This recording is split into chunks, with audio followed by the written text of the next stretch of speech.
Video है, इसमें हम कि एक्सेल के जो बेसिक फंक्शंस है, बेसिक यूज है, वो हम कैसे कर सकते हैं। ठीक है, इसको इंस्टॉल कैसे करते हैं। जब MS ऑफिस को इंस्टॉल करते हैं तो ऑटोमेटिकली MS वर्ड भी इंस्टॉल हो जाती है जो अभी दिखाई थी, और MS एक्सेल और भी इंस्टॉल हो जाती है, पावर पॉइंट भी इंस्टॉल हो जाती है, और भी इस टाइप की फाइल्स होती है जो इंस्टॉल हो जाती है अपने आप ही। तो ये यहाँ से स्टार्टिंग है। नंबर 1, ये जो ब्लॉक होते हैं छोटे छोटे, इनको सेल्स बोलते हैं। नंबर 2, ये जो होता है, जब 1 लिखा है, ये 2 लिखा है, ये मैंने पूरा सेलेक्ट करा है, इस पूरे सिलेक्शन को रोज बोलते हैं। जैसे हम यहाँ पे, ये 6th रो है, ये 9th रो है। नंबर 3, कॉलम क्या होता है, ये फर्स्ट कॉलम है, ये सेकंड कॉलम है, या थर्ड कॉलम है, ये फोर्थ है, ये फिफ्थ है। अब ये ABCD है, आगे Z है, Z के बाद क्या आएगा इसमें, Z के बाद आएगा AA, यानी AA। ये देखिए, Z के बाद AAABAC, फिर आएगा लास्ट में AZ, उसके बाद आएगा B से शुरू हो जाएगा, यानी BA। लेकिन लास्ट में क्या होगा, जब ZZ आएगा, जब ZZ आएगा तो उसके बाद 3 डिजिट का शुरू हो जाएगा। जैसे नंबर में होता है ना, 1 से 10 होता है, फिर 10 से 100 होता है, फिर 3 3 हो जाता है, 111 112 113 ऐसे। तो इसमें फिर हो जाएगा AAB AAC AAD, इस तरीके से। ठीक है, अब हम चूँकि बेसिक डिस्कस करेंगे पहले, तो ये होते हैं सेल्स। ठीक है, इसमें वर्क करने का बहुत ज़्यादा फ़ायदा होता है। जो MS ऑफिस पे वर्क करते हैं, कुछ वर्क ऐसा होता है MS ऑफिस पे होता है, कुछ ऐसा होता है जो वर्क MS ऑफिस पे लोग करते हैं, लेकिन इस पे जब उनको पता चलता है कि वो वर्क किया जा सकता है, तो वो इसी का यूज करते हैं हमेशा। ऐसे क्या होता है इसमें, जैसे आपको लिस्ट, फाइल, इस टाइप के डॉक्यूमेंट बनाने हैं, तो उसके लिए यूज़ होता है। इसमें क्या क्या हम कर सकते हैं, इसमें हम कोई भी ऑपरेशन, मैथमेटिकल ऑपरेशन भी परफॉर्म कर सकते हैं। अब हम स्टार्ट करते हैं किसी एग्जाम्पल से। जैसे सबसे पहले मुझे एक लिस्ट बनानी है, सपोज करो, और वो लिस्ट है कुछ स्टूडेंट्स की। ठीक है, वो मैं यहाँ बना सकता हूँ आसानी से। तो मैंने क्या किया, यहाँ पर सेलेक्ट किया, मान लिया, कितना भी इसमें सेलेक्ट कर सकते हैं, इसमें सेलेक्ट करना आसान होता है। आप कितना भी बात चेंज कर सकते हैं। जैसे मैंने यहाँ तक सेलेक्ट कर लिया, सपोज दैट, और मैंने यहाँ पे सेलेक्ट करने के बाद इन सबको ये ऑल बॉर्डर कर दिया, यानी इस तरह से बॉर्डर आ गया।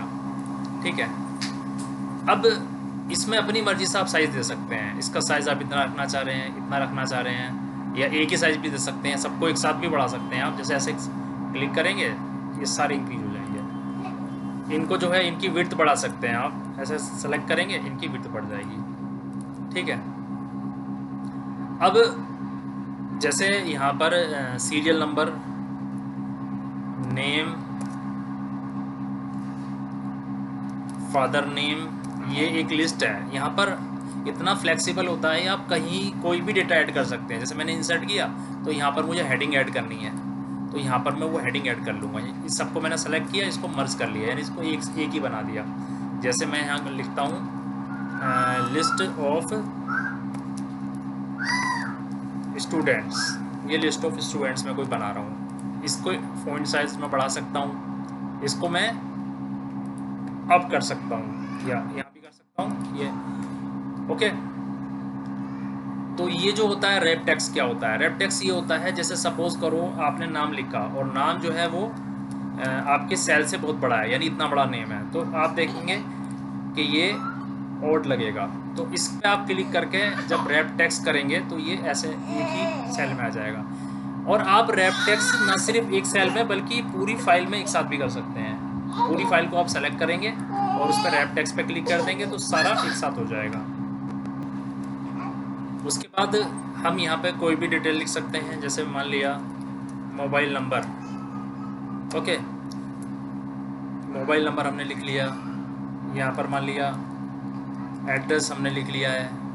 यहाँ पर हमने जो है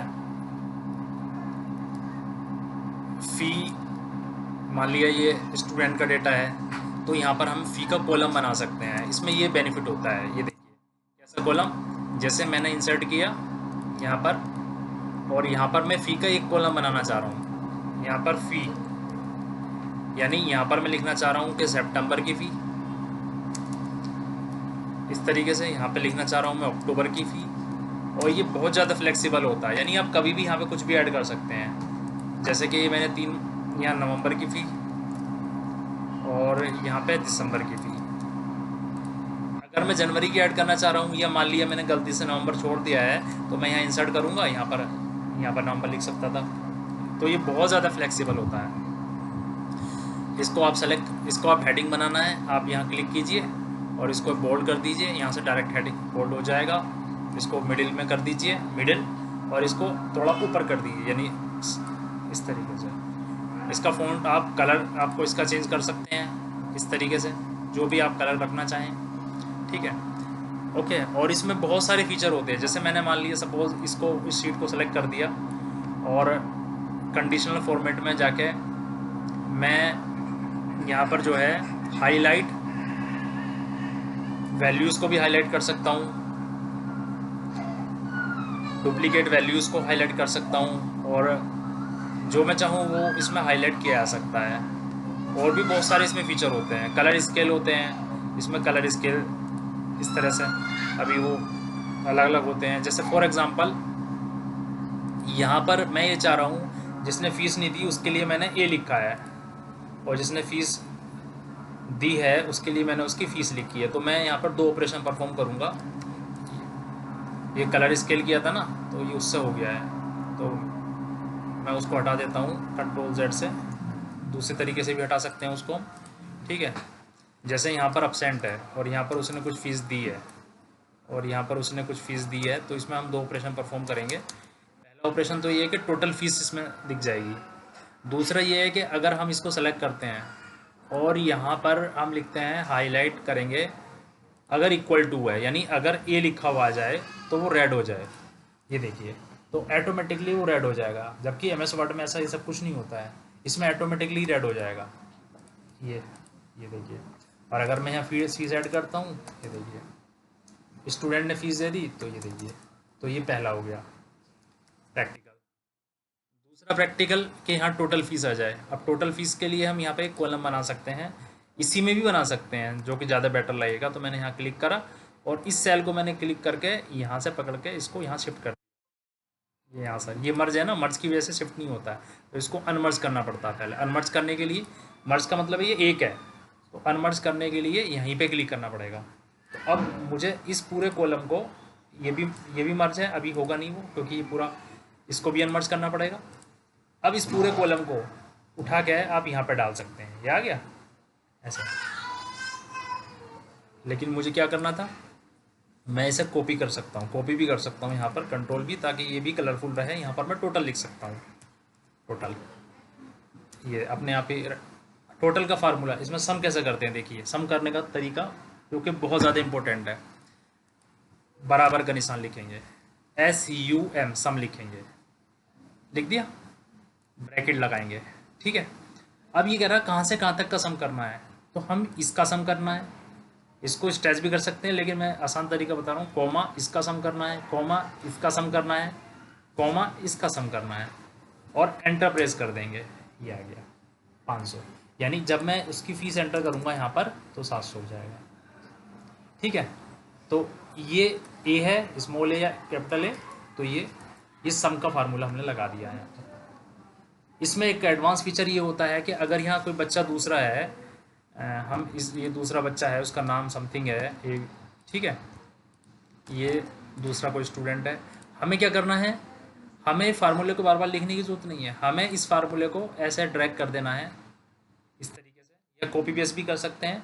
तो जब हम उस बच्चे की एंट्री करेंगे, किसी भी बच्चे की, इसने यहाँ पर मान लिया कोई फ़ीस दी यहाँ, और यहाँ पर ये, तो 200 आ गया, ये सम हो गया, ओके। तो इस तरीके से आप एक्सेल पे वर्क स्टार्ट कर सकते हैं। और दूसरा ये, मान लिया कि 2 और यहाँ पर 2 होना चाहिए, यहाँ पर 2, यानी 800 फीस टोटल होनी चाहिए। जिसकी फ़ीस 800 है, मान लिया जैसे इसकी थर्ड स्टूडेंट है, इसकी फ़ीस जो है मान लिया 800 है। हम चाहते हैं यहाँ पर ग्रीन हाईलाइट हो जाए, तो इसका तरीका क्या है, इस कॉलम को हम सेलेक्ट कर लेंगे, एक ही बार पूरा हाईलाइट